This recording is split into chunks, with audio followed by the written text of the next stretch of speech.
Assalamualaikum warahmatullahi wabarakatuh. Halo semuanya, saya Romadhoni Yusfridasari. Di sini saya akan menjelaskan tentang PPh pasal 23 dan contoh perhitungannya.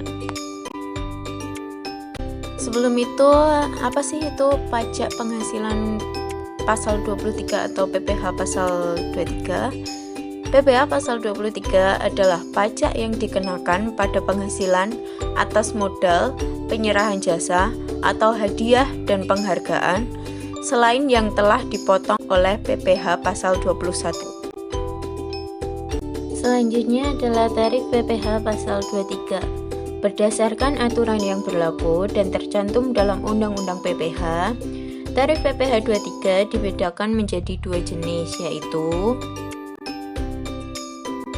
yang pertama adalah tarif PPh pasal 23 sebesar 15%, yaitu wajib pajak diharuskan membayar PPh sebesar 15% dari jumlah bruto atas dividen, bunga, royalti, dan hadiah, penghargaan, bonus, atau sejenisnya, selain yang belum dipotong oleh PPh pasal 21. Yang kedua adalah tarif PPh pasal 23 sebesar 2%, yaitu wajib pajak diharuskan membayar PPh sebesar 2% dari jumlah bruto atas sewa dan penghasilan lain yang berkaitan dengan penggunaan harta. Sewa dan penghasilan lain yang berasal dari penggunaan tanah dan bangunan dikecualikan dari pajak ini. Dasar hukumnya dapat kita temukan pada pasal 4 ayat 2.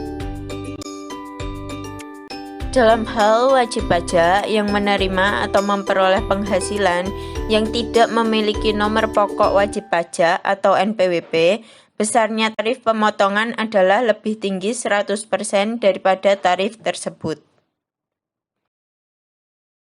Selanjutnya kita akan membahas contoh perhitungan PPh pasal 23.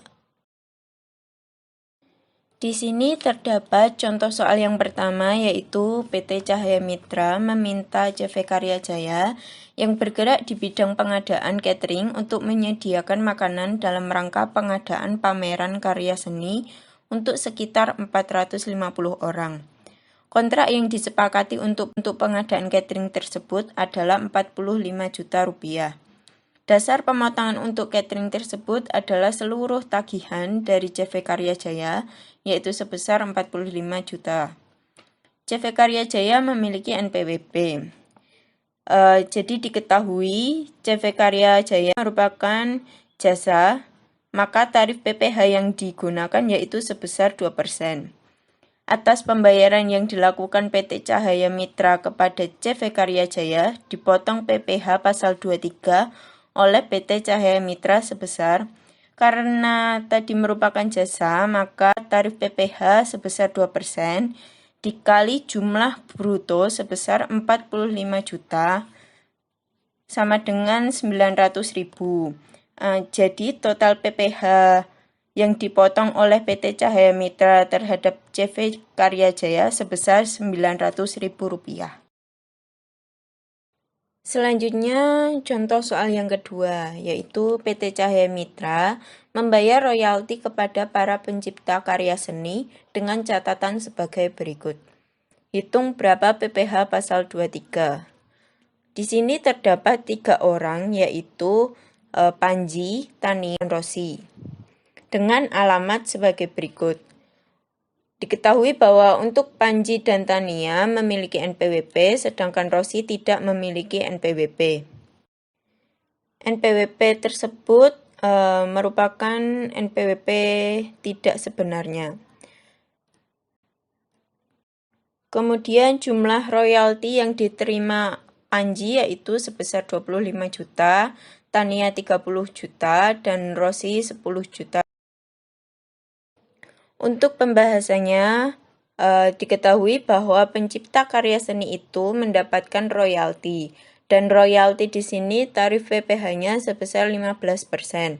Maka untuk Panji, 15% dikali jumlah brutonya sebesar 25 juta menghasilkan 3.750. Karena Panji memiliki NPWP, maka total PPh yang dipotong tetap sebesar 3.750.000. Dan untuk Tania juga sama, yaitu tarif PPh sebesar 15% dikali jumlah bruto sebesar 30 juta menghasilkan 4.500.000. Karena Tania juga memiliki NPWP, maka total PPh yang dipotong tetap sebesar 4.500.000. Dan untuk Rosi juga sama, yaitu tarif PPh sebesar 15% dikali jumlah bruto sebesar 10 juta rupiah menghasilkan 1.500.000. Yang membedakan yaitu Rosi tidak memiliki NPWP, maka dia 100% lebih tinggi. Maka PPh pasal 23 sebesar 100% dikali 1.500.000 menghasilkan 1.500.000. Jadi total PPh yang dipotong 2 kali lipatnya yang memiliki NPWP, yaitu sebesar. Selanjutnya yaitu contoh soal yang ketiga. PT Cahaya Mitra menyewa sound system kepada Tuan Haris selama 3 hari dengan nilai kontrak 1.750.000. Tuan Haris tidak memiliki NPWP. Karena sewa, maka tarif PPh sebesar 2% dikali jumlah bruto sebesar 1.750.000 menghasilkan 35.000. Karena Tuan Haris tidak memiliki NPWP, maka 100% dikali 35.000 sama dengan 35.000. Jadi total PPh yang dipotong adalah 70.000. Sekian penjelasan dari saya mengenai PPh pasal 23. Maaf bila ada salah-salah kata. Sekian dan terima kasih. Wassalamualaikum warahmatullahi wabarakatuh.